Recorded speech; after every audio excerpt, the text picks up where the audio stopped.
When you think of a puppy or a kitten, even a fawn or a bunny rabbit, you think warm and fuzzy. When you think of a snake or a bat, you may recoil in horror.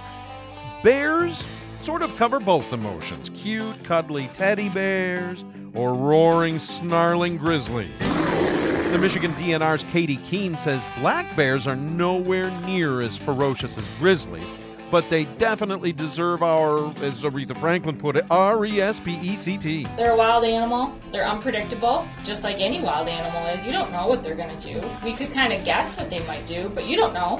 And Emmett Peterson of Victory Township agrees, having seen 2 different bears on his property. In fact, the bigger one, an estimated 300-pounder, came right up on his porch. Yeah, I got a close look at him. But the dog would have been no match for this bear. And Peterson's wife, Janine, admits she's getting a little nervous. We've got grandkids that I watch 3 days a week, little guys, and they love playing out in the woods and stuff. But he's getting to the point where he's kind of infringing on our happy life out here because I can't let them play out there unsupervised. We don't see him during the day. So far, he's been a bear doing bear things at night. Yeah. And that's what bears will do. Yeah. But we don't want to see him during the daytime. You can't take the chance because these are little guys, they're 4 years old.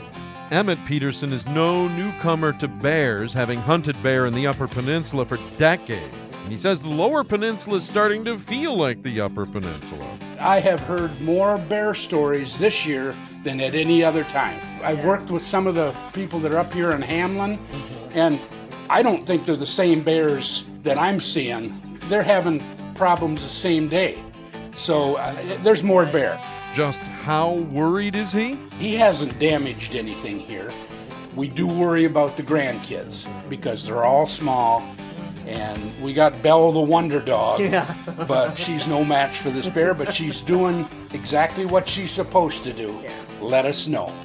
But how to address the situation? Peterson wants a more responsive bear permit system in Michigan. Usually you have to apply for several years. Well, if you got a bear problem, like here, I guess I would like to be able to buy a license if I deemed, this bear's got to go. Not wait for 5 years. No.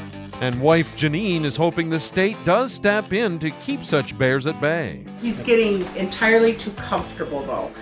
Belle the Wonder Dog was out there nose to nose with him, and he wasn't concerned about the dog. He's brave enough to come up onto the porch, so that to me is getting to be nuisance bear.